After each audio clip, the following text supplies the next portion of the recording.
Warning. The following program features stunts, stupidity, and poor life decisions performed by alleged professionals. Do not attempt to recreate, reenact, or even think about doing anything you see here. This is a parody. It's meant for comedy, not common sense. No brains were used in the making of this production, though several may have been damaged. Viewer discretion is advised. If you take this seriously, that's on you.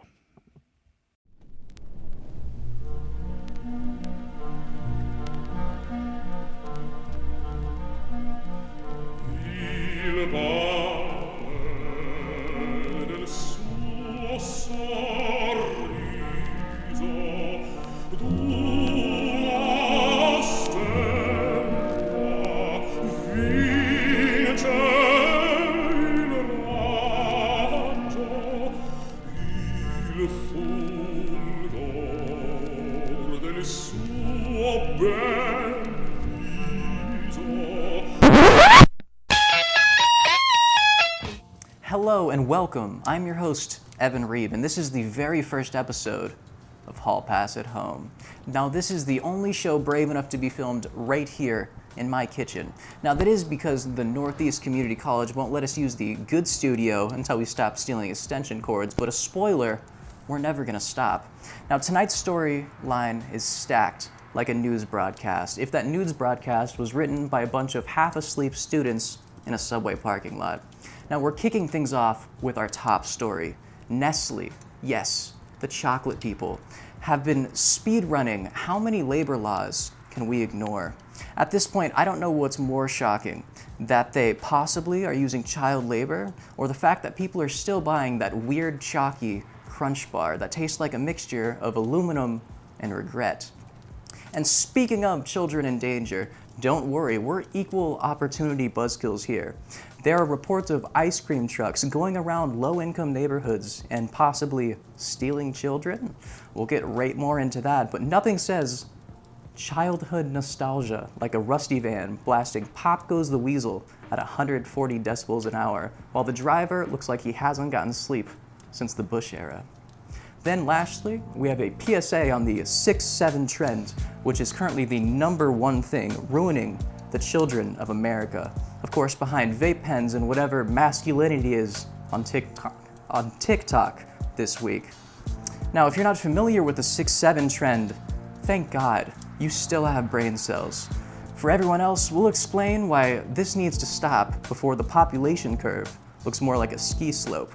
And after all of this depressing chaos, we're gonna go over to sports with Olton, because nothing balances out potential corporate crime and kidnapping like a guy talking about who threw a ball good. And get comfortable, enjoy the view. I definitely did not steal this stuff from a Walmart display, because this is Hall Pass at Home, the only show where the news is real, the standards are non-existent, and the host probably should have chosen a STEM major.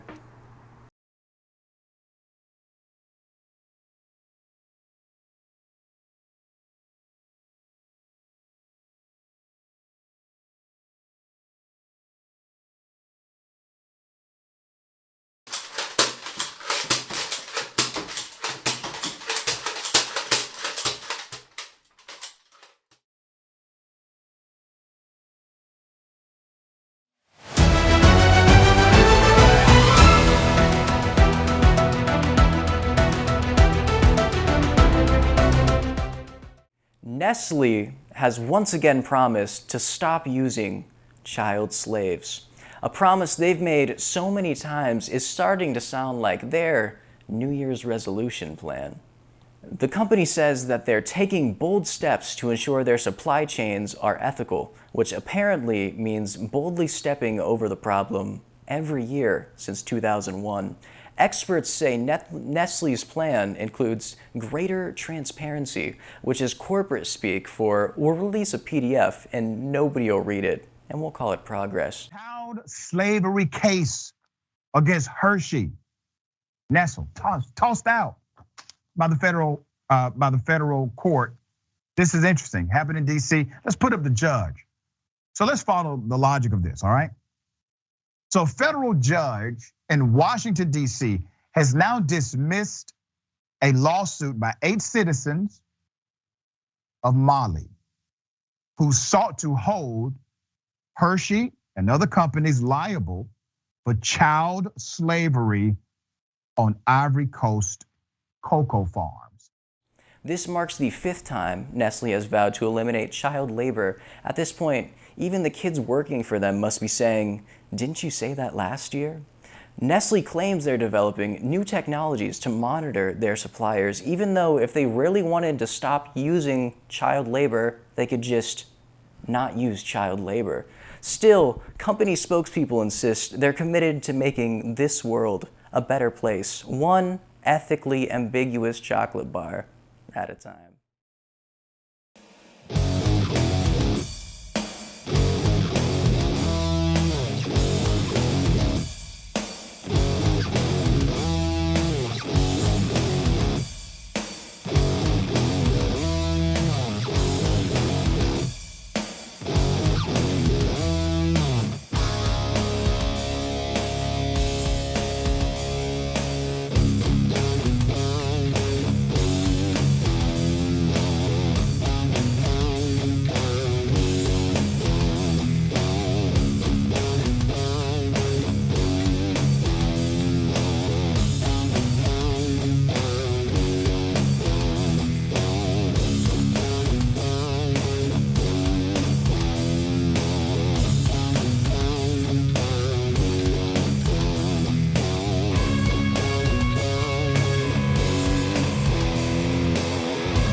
Now, residents in several low-income neighborhoods are reportedly seeing ice cream trucks in irregular times in the night. Now, these trucks are showing up late at night, long after normal hours.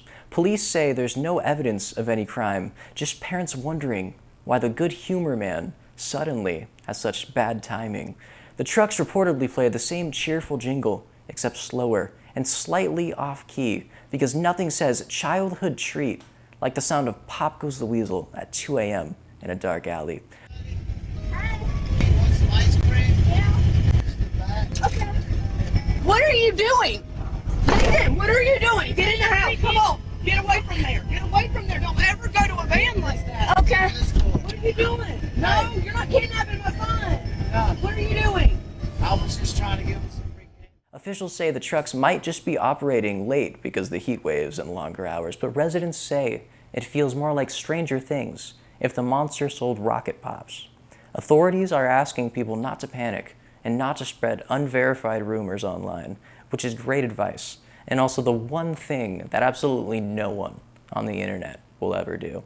So until there's proof of foul play, police say these trucks are just serving ice cream and maybe a small scoop of paranoia.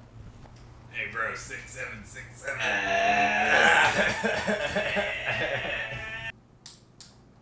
Was that funny to you? Did you laugh? Well, those kids are dead. The 6'7" trend isn't just stupid, it's dangerous. 1 second you're just going around rattling like a Sesame Street character, and the next, boom, you're gone.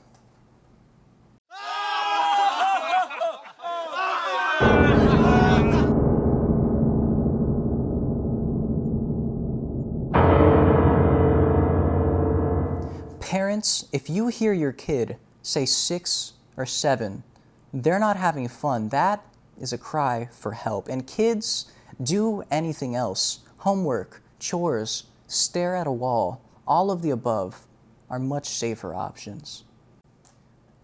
Current studies show that doing the 6'7" trend increases your chances of dying by approximately 400%. Stop the 6'7" trend before the trend stops you. This has been a message from the Hall Pass Safety Council, which is me. I'm the council.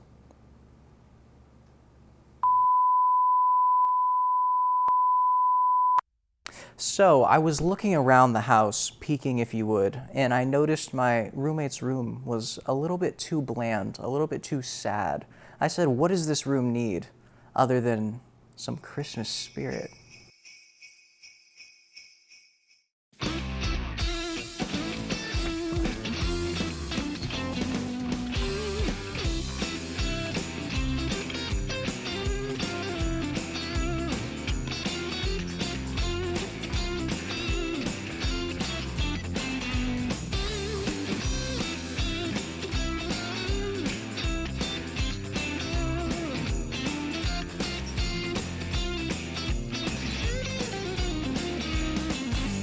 Dashing through the snow in a one-horse open sleigh.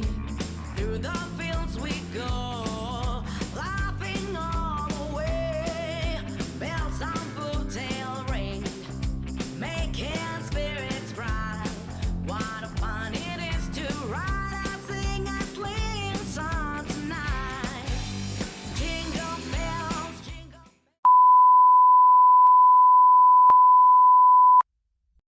Hello, everyone, and welcome to the sports section of Hall Pass. I'm your host, Olsen Kienbaum, and today we're going to be getting into a little bit of local Northeast sporting events upcoming in the month of November.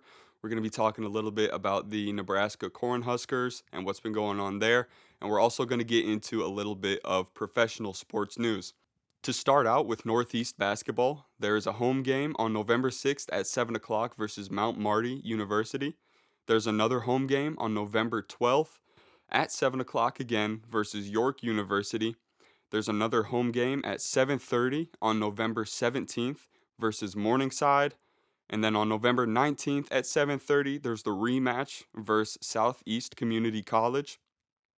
On November 25th at 7:30, they play Iowa Central Community College, and then the final home game for the month of November is versus Ellsworth Community College at 3 o'clock on November 30th. A lot of exciting things to look forward to with the Northeast Hawks.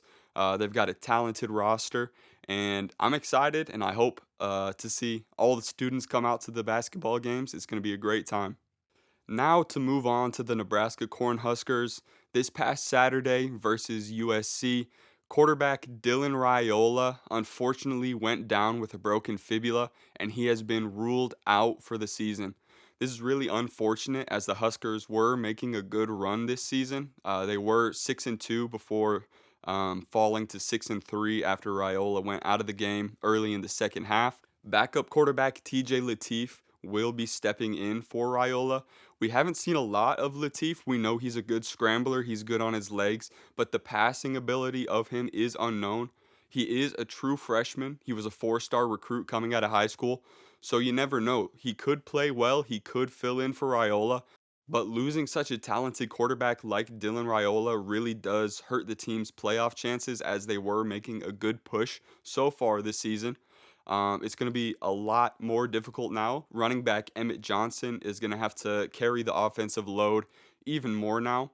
Emmett Johnson has been playing fantastic football all season, already reaching 1,000 rushing yards. That number is only going to rise. So I have high hopes for Emmett Johnson. We'll see if he can carry the offensive load if TJ Latif isn't able to fill in exactly how we need him to with Raiola being out. On to Husker volleyball. At the time of recording, the Nebraska volleyball team is undefeated.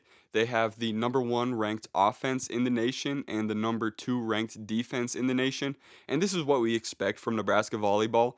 You know, these girls come in every year competing and being consistently one of the best teams in the nation year after year. I would not be surprised at all if another national championship is on the way.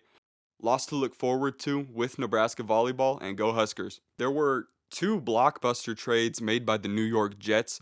First of all, star All-Pro cornerback Sauce Gardner got traded to the Indianapolis Colts for 2 first-round picks and wide receiver Adonai Mitchell. Now, obviously, Sauce Gardner is one of the best cornerbacks in the NFL, and the Colts giving up 2 first-round picks for Sauce tells us that they are absolutely in win-now mode, and they think that they can win the Super Bowl. the Colts have come out to an incredibly surprising start, 7-2 on the season, while also leading one of the most efficient offenses of the entire century. This Colts team does not punt. They score the football very well, but their secondary did need a little bit of help.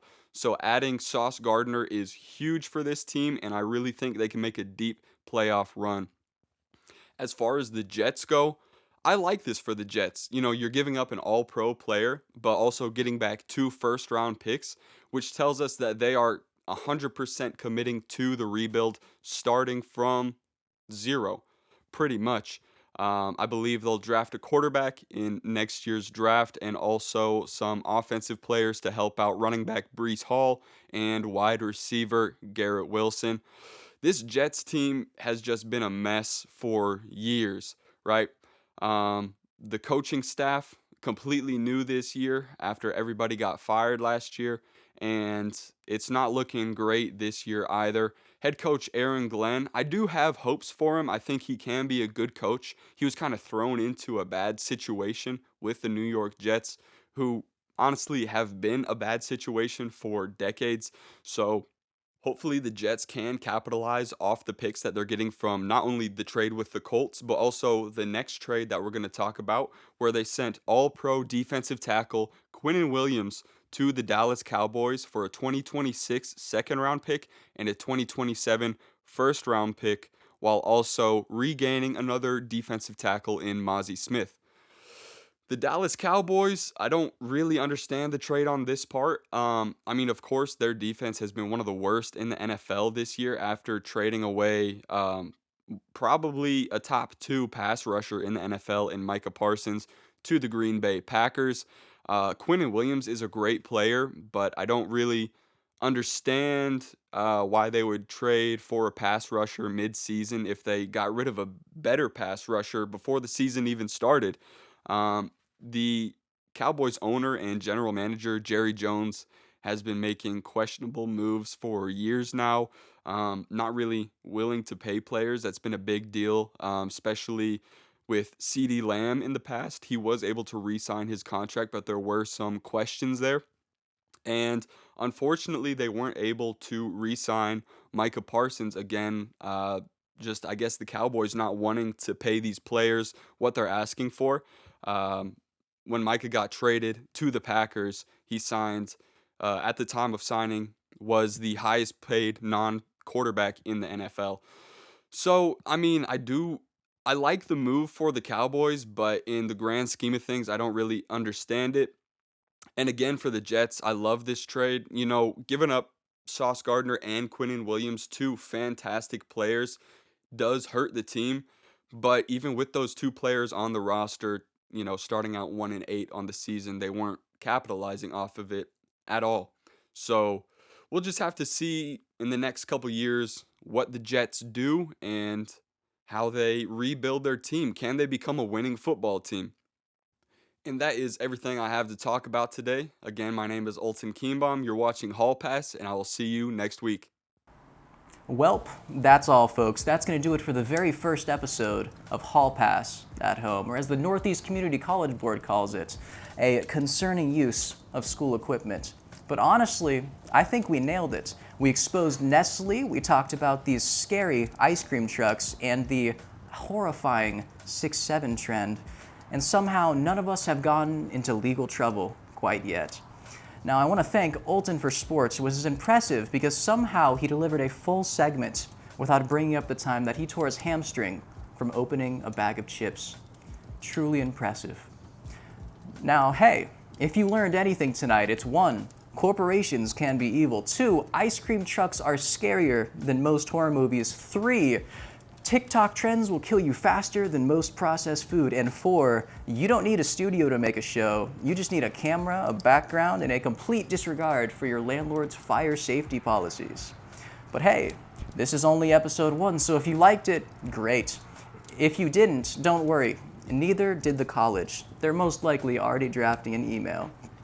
Thank you very much for watching Hall Pass at Home. I am Evan Reeb, reminding you to stay safe, stay smart, and if a van plays music after sunset, book it.